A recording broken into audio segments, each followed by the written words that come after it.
Good morning विद्यार्थी मित्रमैत्रिणींनो. आता आपण BA भाग 3 साहित्य विचार पेपर क्रमांक 7 या पेपरमधील घटक 3 म्हणजेच मॉड्यूल 3 मधील साहित्य निर्मितीचे स्वरूप, साहित्य निर्मितीची कारणे याचा अभ्यास आपण या घटकामध्ये करणार आहोत.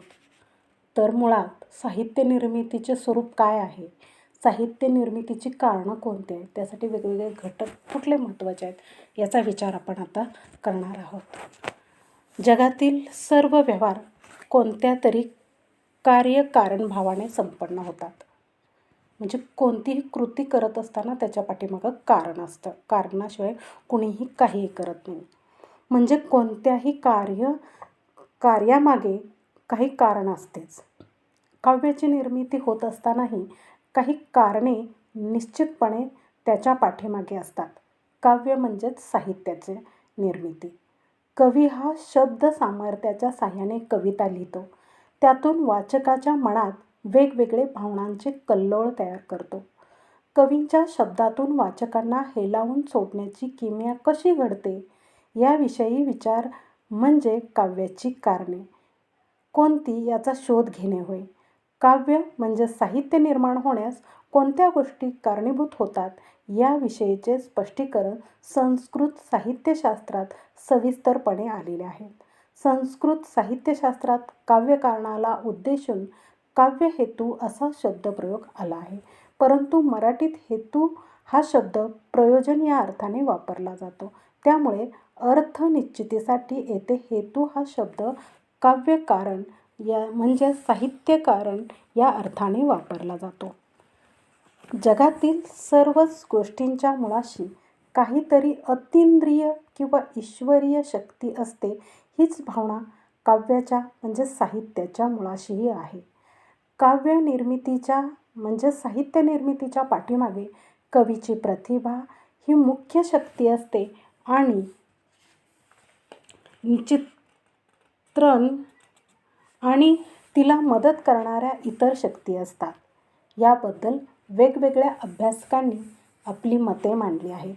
दंडी, मम्मट, हेमचंद्र, रुद्रट, अभिनवगुप्त या संस्कृत साहित्य अभ्यासकांनी प्रतिभा, व्युत्पत्ती, अभ्यास, बहुश्रुतता, स्मृतिदृढता, निपुणता, अध्ययन, स्वास्थ्य, भक्ती ही काव्यकारणे सांगितलेली आहेत.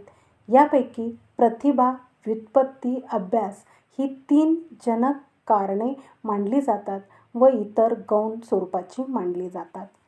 दंडी यांनी प्रतिभा, मम्मट यांनी शक्ती, निपुणता, अभ्यास, हेमचंद्र यांनी प्रतिभा, अभ्यास, चंद्रशेखर यांनी प्रतिभा, अभ्यास, स्मृतिदृढता, बहुश्रुतता, कौशल्य कंसामध्ये स्वास्थ्य, भक्ती यांचा उल्लेख केलेला आहे. यावरून प्रतिभा ही श्रेष्ठ व आवश्यक अशी शक्ती काव्यशक्ती आहे व इतर प्रतिभेला परस्पर पूरक शक्ती आहेत असा निष्कर्ष काढता येतो. प्रतिभेच्या संदर्भातील वेगवेगळ्या व्याख्यांचा विचार करता येईल. आता आपण काव्यनिर्मिती म्हणजेच साहित्य निर्मितीसाठी उत्पादक अथवा जनक कारण आहेत त्या कारणांचा आपण आढावा घेणार आहोत. प्रतिभा, व्युत्पत्ती, अभ्यास, भावनात्मकता व बहुश्रुतता या प्रमुख उत्पादक अथवा जनक कारणांचा विचार आपण आत्ताच्या या व्हिडिओमध्ये करणार आहोत. तर त्यातली पहिली जी साहित्य निर्मितीचं कारण आहे ते आहे प्रतिभा. काव्य निर्मितीच्याच म्हणजेच साहित्य निर्मितीच्या कारणामध्ये प्रतिभा शक्ती हीच मुख्य शक्ती आहे. कविता हा वाङ्मय प्रकार ललित साहित्यात येतो. ललित साहित्याचा संबंध बुद्धीपेक्षा भावनेशीच अधिक असतो. भावनात्मक अनुभूतीचा आविष्कार हे ललित साहित्याचे प्रमुख कार्य आहे. ते ज्या शक्तीने घडते ती शक्ती म्हणजे प्रतिभा होय. या शक्तीचे वर्णन करताना रुद्रट म्हणतात की मनाची समाधी लागली असता म्हणजे बहुधा ते एकाग्र, एकतान किंवा तल्लीन झाले असता वर्णनीय विषयासंबंधी अनेक प्रकारांनी होणारे मनाचे विस्फोरण ज्या शक्तीने होते व ज्यामुळे उचित शब्द हे सहज आपोआप सुचतात अशी शक्ती म्हणजे प्रतिभाशक्ती होय. त्यांच्या मते प्रतिभा ही शक्ती 2 पद्धतीची असते. पहिली प्रतिभा ही शक्ती सहज असते, ती कवीबरोबरच उत्पन्न होते. तर दुसरी शास्त्राच्या अभ्यासाने प्राप्त होणारी असते. एका दंतकथेत कालिदासाला कवित्व शक्ती देवतेकडून प्राप्त झाल्याचे समजते.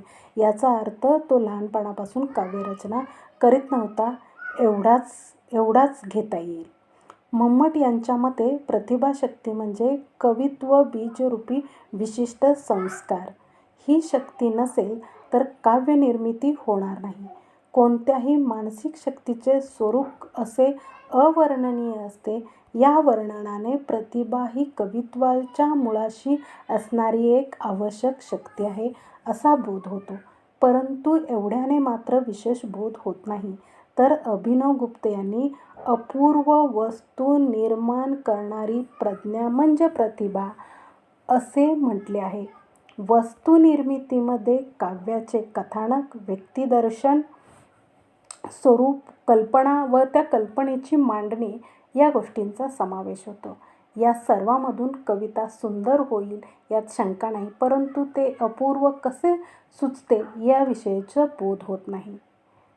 दंडी यांनी प्रतिभा शक्ती ही पूर्वजन्मीच्या वासनागुणावर अवलंबून असणारे ज्ञान होय असे म्हटले आहे.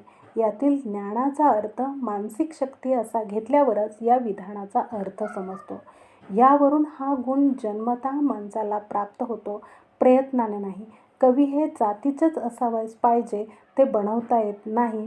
Poets are born not made या इंग्रजी वचनाचा विचार येथे जुळणारा आहे. तरीही एखाद्याला प्रयत्नाने ही शक्ती थोडीफार मिळवता येईल असेही त्यांना वाटते. तर हेमचंद्र याच्या मते प्रतिभा म्हणजे नवनवीन उन्मेष धारण करणारी प्रज्ञा. उन्मेष म्हणजे एखाद्या प्रसंगाचे वर्णन करताना त्याला उपयुक्त अशा शब्दार्थांची योजना करताना त्यात नवीनता आणू शकणारी शक्ती होय. तर जगन्नाथ पंडित यांच्या मते काव्यरचनेस अनुकूल असे शब्दार्थ योजण्याची उपस्थिती म्हणजे प्रतिभा होय. या भाषेवरील प्रभुत्व व कल्पना प्रभुत्व हे 2 गुण मिळून प्रतिभा तयार होते असा त्रोटक विचार आलेला आहे.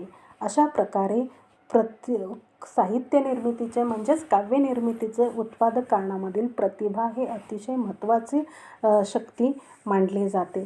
तर ह्या प्रतिभेचे 4 अंग किंवा 4 वैशिष्ट्ये आहेत. अंग काय आहेत ते आपण पहिल्यांदा पाहूया. तर ह्या प्रतिभेचे 6 अंग सांगितलेली आहेत. त्या 6 अंगाचा आपण विचार करूया. त्यातलं प्रतिभेच्या साहाय्याने काव्य निर्माण करत असताना ग्रहण, स्मरण, निवड, मूळ कल्पना, स्फूर्ती आणि उत्प्रेक्षा या 6 अंगाचा विचार प्रामुख्याने करावा लागतो. कारण या अंगाच्या साहाय्यानेच काव्याचे सौंदर्य निर्माण केले जाते. त्यातले प्रतिभेचे 6 अंगापैकी पहिलं जे अंग आहे ते आहे ग्रहण. प्रतिभेचे अंतरंग उलगडून दाखवणे कठीण आहे. तरीही प्रतिभावंतांच्या संवेदनक्षम मनावर बाह्य जगाचे जे ठसे उमटतात ते तो आपल्या ग्रहणशक्तीने जतन करून ठेवतो. निसर्गात भरपूर सौंदर्य आहे. ते सौंदर्य जो व्यक्ती पाहील तसे भाव त्याच्या चेहऱ्यावर उमटतील. जसे बी तसे फळ हा निसर्ग नियम आहे. त्याबद्दल पणात शंका धरून चालणार नाही. ऋतुमानाप्रमाणे दिवस बदलतो त्याप्रमाणे जसे ग्रहण केलेले असेल त्या स्वरूपाची निर्मिती होते. सर्वसामान्य माणूसही अनेक प्रसंग पाहतो, परंतु तोच प्रसंग व्यक्त करताना तो त्रोटक पद्धतीने व्यक्त करतो. कवी मात्र त्याची प्रतिभा तरल चलाक असल्यामुळे लहान सहान गोष्टीचे ग्रहण थोड्या वेळात करतो. ग्रहण प्रतिभेचे आवश्यक अंग आहे. अशा प्रकारे प्रतिभेचे पहिले अंग ग्रहण. दुसरे अंग आहे स्मरण. प्रतिभेची पुढील पायरी म्हणजे स्मरण. आपण जे ग्रहण केलेले असते त्याचे स्मरण करून गरज असेल तेव्हा पुन्हा जसेच्या तसे मांडणे. कवी हा मुळातच संवेदनशील असतो, त्यामुळे त्याचे काव्य हे त्याच्या अनुभवावर व स्मरणावर अवलंबून असते. म्हणजे ग्रहणशक्ती ही कार्यक्षम असायला पाहिजे. ज्याची ग्रहणशक्ती चांगली त्याची स्मरणशक्तीही चांगली असते. माणसाच्या म्हातारपणी ग्रहण व स्मरण ह्या दोन्ही शक्ती व्यवस्थित कार्य करत नाहीत. एखादा विषय मुळात सुंदर असला तरी त्याची प्रतिकृतीही सुंदर दिसेल. ज्यांना अपूर्व निर्मिती करता येत नाही त्यांनी कोणत्याही सुंदर विषयाचे चित्रण करण्याचं कितीही प्रयत्न केले तरी त्यात सौंदर्य येणार नाही. त्यामुळे स्मरण हे सुद्धा प्रतिभाशक्तीचे महत्त्वाचे अंग आहे.